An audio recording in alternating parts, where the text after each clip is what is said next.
Men of courage in the freedom fight. Let justice reign, let freedom come, fill every heart with joy. In World War II, the U.S. Navy made effective use of two powerful weapons which had not theretofore been employed to any extent. One was the Carrier, a mobile airstrip from which planes were launched within easy range of enemy targets in the far corners of the Pacific. The other was the submarine. The war with Japan across the broad stretches of the Pacific constituted the greatest naval struggle in history. That war was fought not only on the surface of the sea, but above and beneath it as well.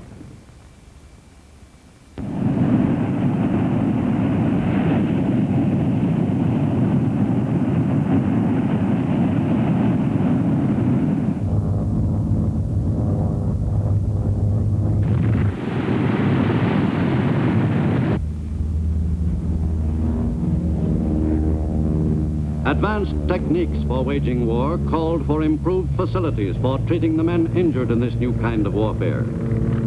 The employment of the machines of modern war necessitated not only a drastic change in the strategy of warfare, but required streamlined methods for saving the lives of the fighting men who fell victim to this high-speed 20th century type of battle. In a large percentage of cases, the saving of these lives depended directly on quick treatment of the wounds. In the U.S. Navy, ships waging war against the enemy anywhere in the Pacific had to be prepared to deal efficiently with the most difficult cases. The maintenance of these shipboard hospitals in constant readiness for any emergency was one small function of the Navy's complex supply system. During World War II in the Pacific, the U.S. Navy was confronted with a supply problem unprecedented in history. To provide desperately needed materiel to its ships at sea and to bases all over the broad Pacific, the Navy went into the exporting business on a large scale. At U.S. ports, the equipment and supplies bound for American fighting men in the Pacific Asiatic theater were prepared for shipment. It was no wonder there was a shortage of code names with so many islands in the Pacific to label.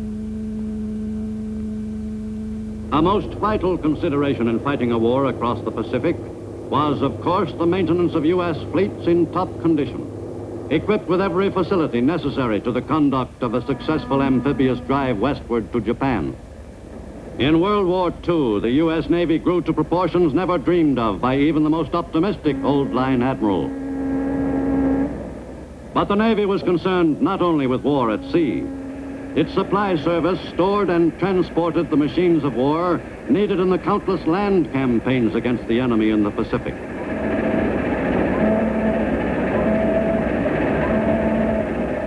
Another high-priority cargo on Navy transports was the American fighting man, who was, in the last analysis, the most important factor in the outcome of the war. The job of keeping all the Navy's warships all across the Pacific in fighting shape was in itself a demanding operation.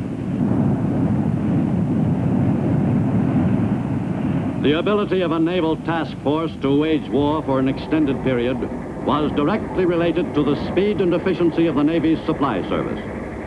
The great cruising range of the U.S. fleets in the Pacific was made possible only by means of regular rendezvous between the warships and supply vessels, which delivered everything from aspirin to ammunition. In enemy waters particularly, nothing which might act as a marker for an enemy ship or plane could be simply thrown overboard. Of all the items transported to the fighting men from the U.S., mail ranked close to the top of the list of most important cargo. The arrival of a fresh batch of mail always had a tonic effect on the men. The armed services soon came to realize there was nothing that could lift a man's morale so quickly as a letter from home. Doty, Gramalia, Paris, Hope, Jay. But even the Navy's fleet post office couldn't come through 100% every time. Sometimes, luckily not very often, a valuable shipment of supplies would fail to reach its destination, due either to accident or enemy action.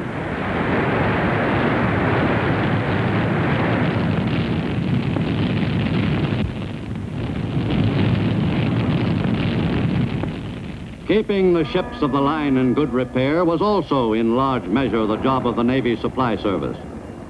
At strategic points across the Pacific, naval facilities were prepared to put crippled ships into top fighting condition in short order. To achieve those miracles of repair, some of the Navy's far-flung bases were as well equipped as Navy yards in the U.S. One of the most demanding assignments on the Navy Supply System's crowded schedule was the transporting of the materiel needed for the launching of large-scale invasions against the enemy. But the movement of vehicles, weapons, and supplies to bases in the far Pacific was only part of the job. Each invasion, large and small, would involve still another trip across water to the ultimate objective. 20th century naval warfare bore little resemblance to the classic sea battles of earlier generations. During World War II, the submarine was used to good advantage by the U.S. Navy, and especially so in the Pacific.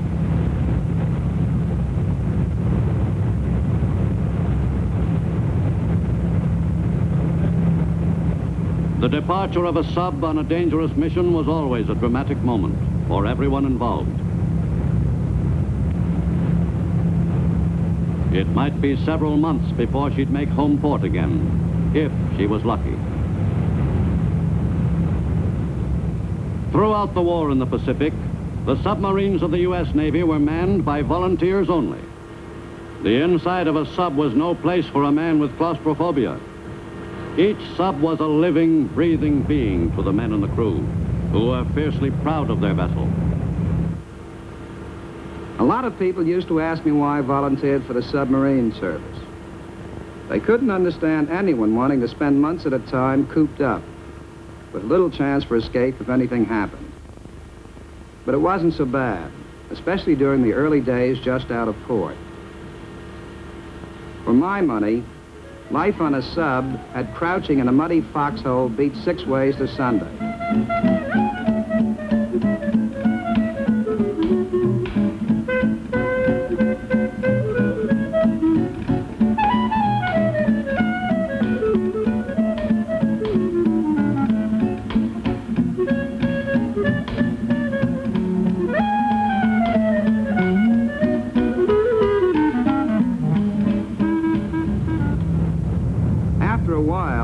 Some point in taking a look around every now and then. You never knew when you might come across something interesting. Overtaking a Japanese junk meant a break in the routine of the patrol. It was easy to imagine the excitement the pirates must have had in the old days. And after being down below for quite a while, we felt as though we were really in the war when we hauled in Honest to Pete live. We never managed to take many prisoners, and it's just as well considering our limited quarters.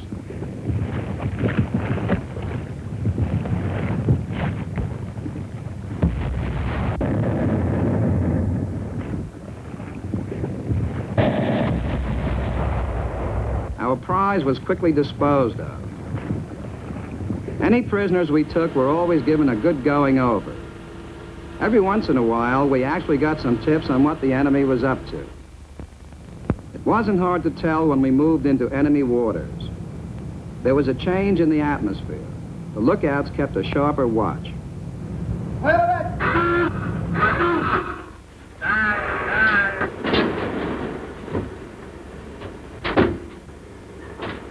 All secure, sir. Sighting our first enemy ship was one of the most exciting moments of the patrol. The lives of the crew depended on how fast the sub got underwater. Moving in on the enemy was a slow, careful business, but we all had the routine down cold. The ideal position was about 1,000 yards from the target, if it was possible to get that close without being detected.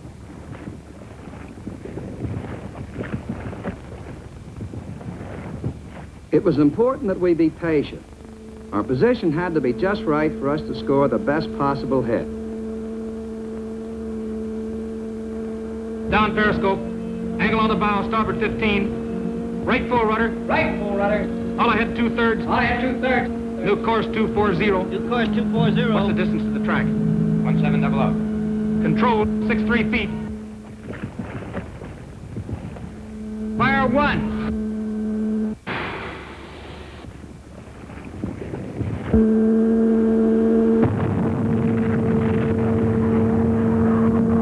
Fire two.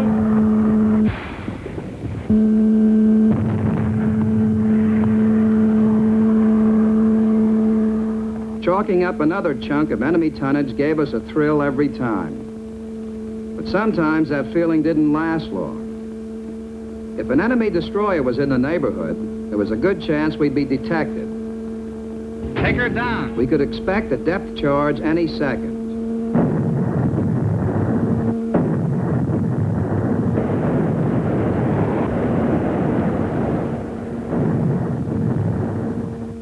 We could be sure there'd be more ash cans dropped on us if we didn't shake him right away. Needless to say, we didn't waste any time doing just that. On most patrols, we stayed in enemy waters for several weeks before heading back to our base. Sometimes weeks went by without meeting a thing, but every minute we were out, we had to be ready to act quick the second we spotted the enemy. For American sub-crews, several months in enemy waters was the longest stretch without a break. Like the Navy's planes and ships, the boats proudly displayed their record against the enemy. During World War II in the Pacific, submarines were sometimes used to transport Army or Marine raiders on quick strikes against enemy-held islands. Whatever the assignment, the submariners could be counted on to do the job well. On Oahu at the Royal Hawaiian Hotel, the men of the submarine service had every opportunity to take their minds off the war.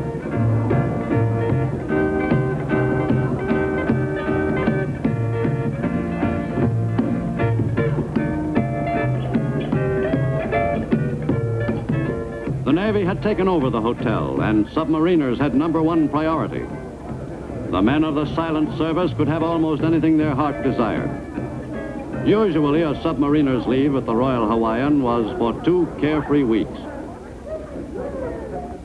At Waikiki Beach, the war seemed 1,000,000 miles away. On their leave, the submariners had a chance to navigate above the surface of the water for a change. Free of their cramped quarters for a few weeks, some of the men welcomed the chance to get the kinks out of their legs.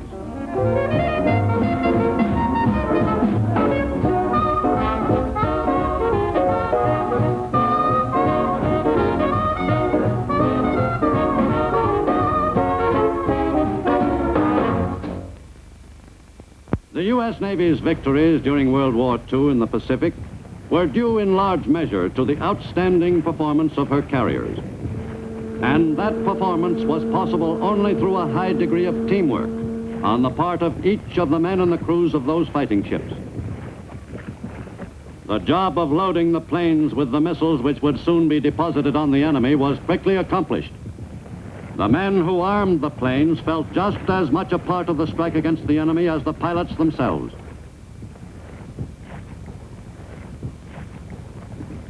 Of the carrier's complement, the pilots were, in one sense, the most important members of the team.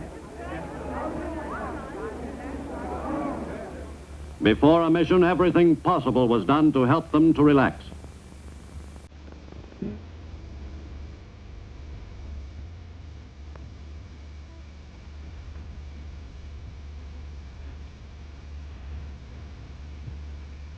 In the ready room, the airmen were briefed for the last time. Any new bits of intelligence about enemy activities on the target island were included.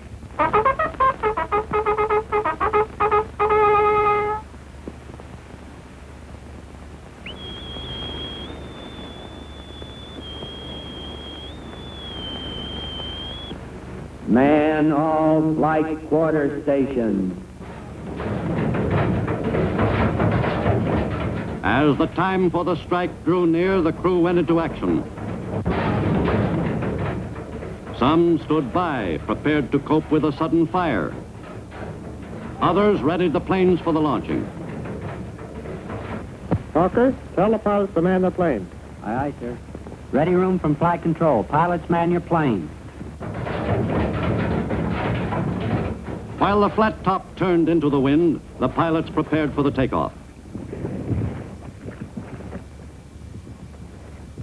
For some of the new pilots, this was it. With everyone on the mark, the strike was officially begun. Stand by to start engine. Stand clear of propellers. Start engine. Each man on the ship had a specific assignment.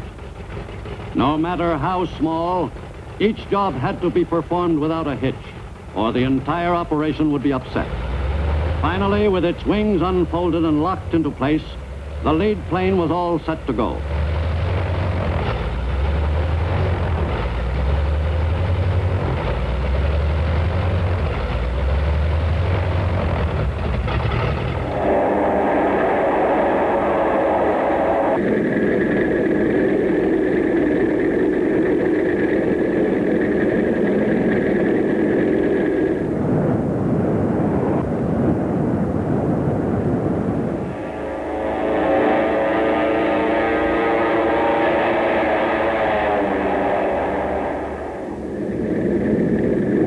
Sometimes, when there wasn't much wind, the planes could not be launched in the usual way.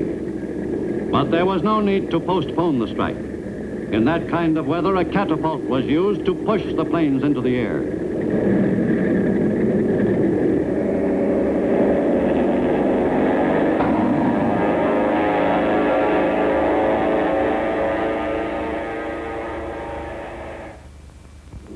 Throughout World War II, U.S. carrier-based planes kept up a steady attack against the enemy in the Pacific. Carrier pilots flew tens of thousands of sorties against enemy shipping, aircraft, and land bases. In a great percentage of cases, the enemy targets could be reached only by carrier-based planes. Returning from a strike, the airmen flew the most direct course back to that welcome speck on the sea. Taking the planes back aboard was an even more exacting operation than the launching. Once a pilot was given a come ahead, he didn't waste any time getting himself and his plane back onto the flight deck.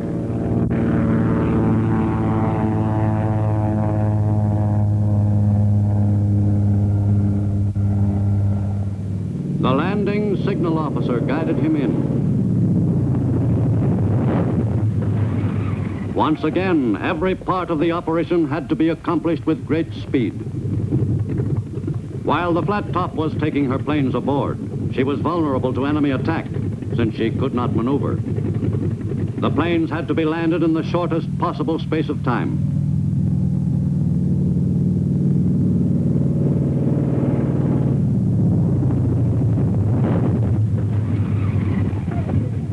Once a plane was safely aboard, the deck was prepared for the next arrival in a matter of seconds. The returning aircraft were quickly moved to their assigned positions on the flight deck.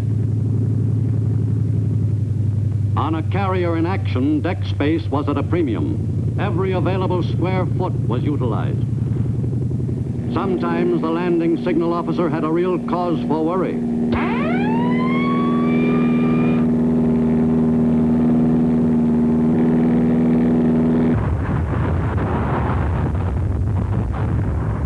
The firefighters and other crewmen moved fast.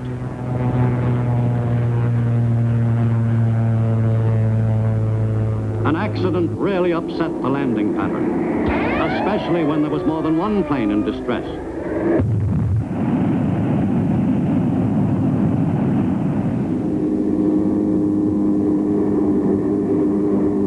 Sometimes a pilot in trouble wouldn't even try to make the ship.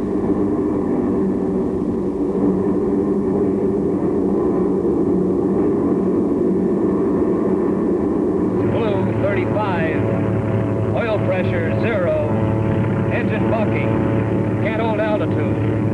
I'm going to hit the drink while I've still got power. Rockets had to be jettisoned.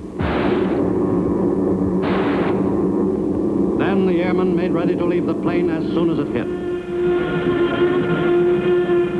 This would have to be the most skillful landing of his career.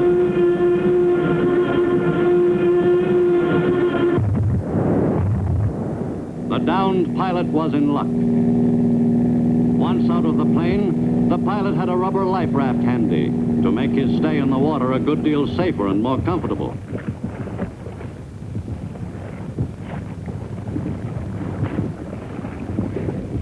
During World War II in the Pacific Theater, hundreds of carrier pilots were able to cheat death, thanks to the equipment which the Navy had provided for such situations.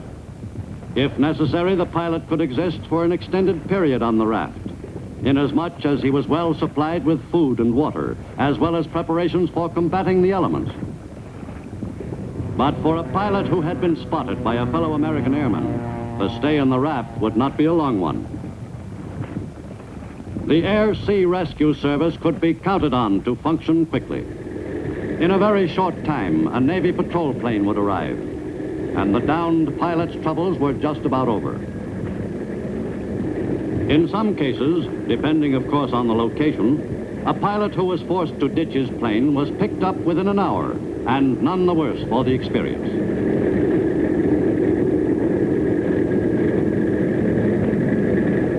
In no time at all, he would be back at a base, ready to become part of another Flat Top's complement of flyers.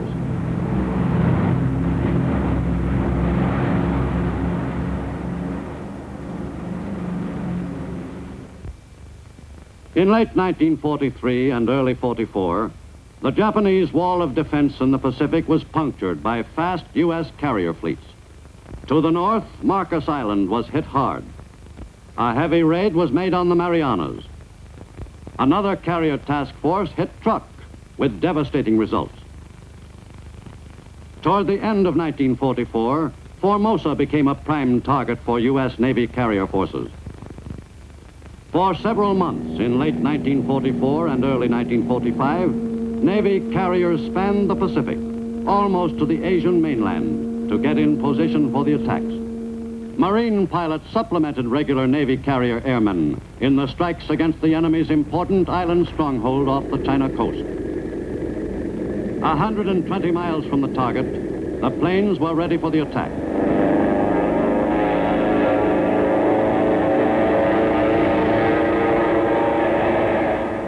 The crewmen functioned almost automatically, so familiar was the pattern of the takeoff operation.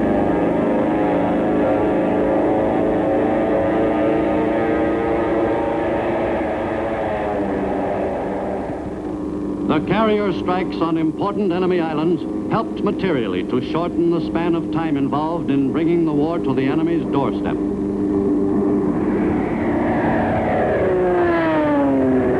The Japanese on Formosa fought back stubbornly, but the carrier planes continued to press the attack.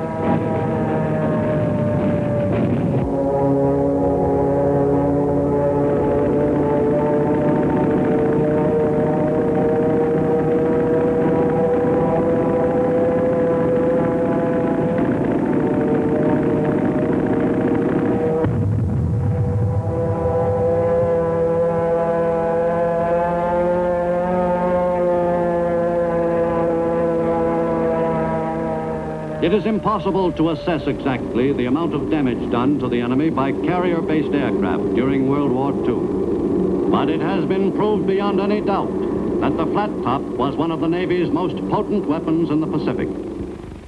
Early in 1944, the Marshall Islands were the principal objective for U.S. amphibious forces in the Central Pacific.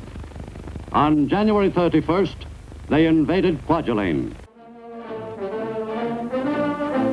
Dominating the waters of two oceans, this mighty fleet grows at the rate of at least one new warship every day. Its battleships can throw shells the weight of freight cars for 25 miles and hit. Long, lean destroyers can speed into action at more than 40 knots. The world's fastest and most deadly, they are dangerous to battleships 20 times larger.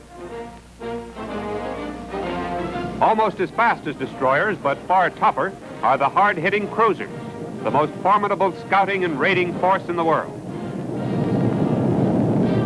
Heavy weather is nothing to these stout-hearted ships and men. They smashed into seas like this to escort the carrier Hornet to within 400 miles of Japan.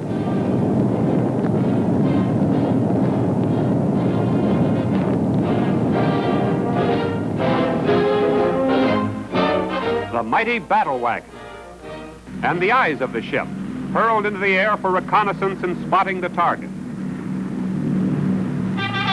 General quarters. 2,000 men go into action, coordinated like a precision-built machine. Bulkhead doors closed. The guns are ready. On the double to battle station. And then, shattering salvos.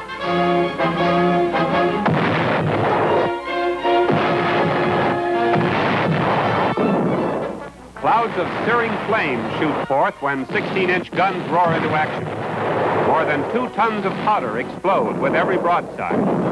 Here is the brute force of the fleet.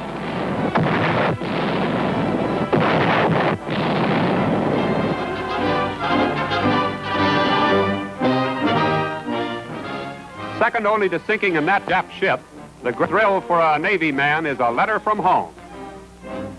And remember, no matter where he is, he'll get it. The romantic bygone days of wooden ships and iron men return with the PT boats. Smallest and fastest in the fleet, they hold the honor of hitting the first American naval blow against ships, sinking at least one big cruiser off the Philippines. At 60 miles an hour, they are hard to hit, but they can hit hard. Lighter-than aircraft have played their part in the Navy's coordinated offensive against enemy submarines on the Atlantic coast. The wolf packs have been decimated and steadily driven from the sea lanes.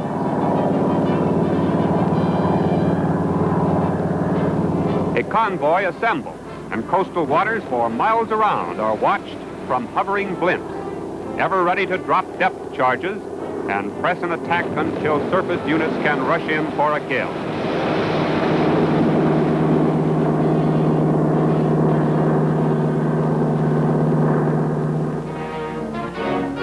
The Navy's most dangerous service. United States submarines are manned by volunteers selected for their courage and great skill. They have steadily destroyed transports and fighting ships right in the enemy's home waters. The largest carry as many as 20 torpedoes. And they fight on the surface, too. Here is an actual encounter with an armed patrol vessel filmed in Asiatic waters.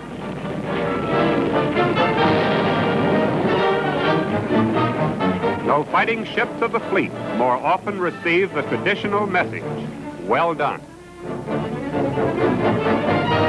But of all the combat units in coordinated sea power, the naval air arm continues to roll up the most staggering score against the Japs. In spite of battle losses, the United States Navy possesses by far the world's largest, fastest fleet of aircraft carriers. Now, the camera records a flaming battle action near the Marshall Islands. Navy cameramen film some of the most thrilling combat scenes ever shown. The planes take off on a daring battle mission to blast bases, sink 2 light cruisers, and 4 other ships. More than 85 enemy planes are swept from the sky.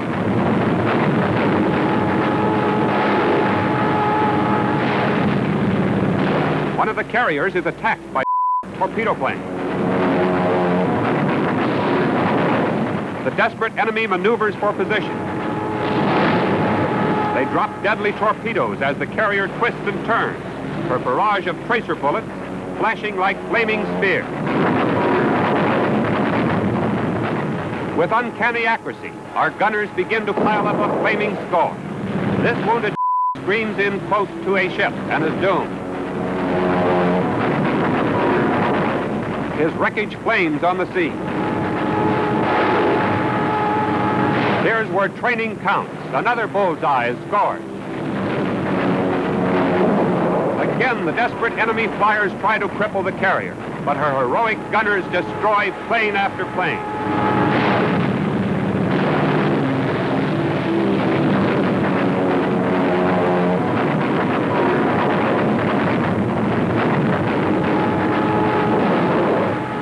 Still another burning, crippled warbird crashes into the sea. But the mighty climax of this epic battle is still to come. Now we see the carrier's closest call in the entire action.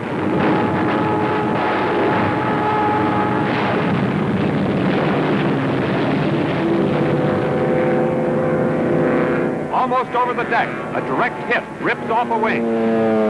Is doomed and crashes in a shattering eruption only a few feet away. And again a vicious enemy has met his master.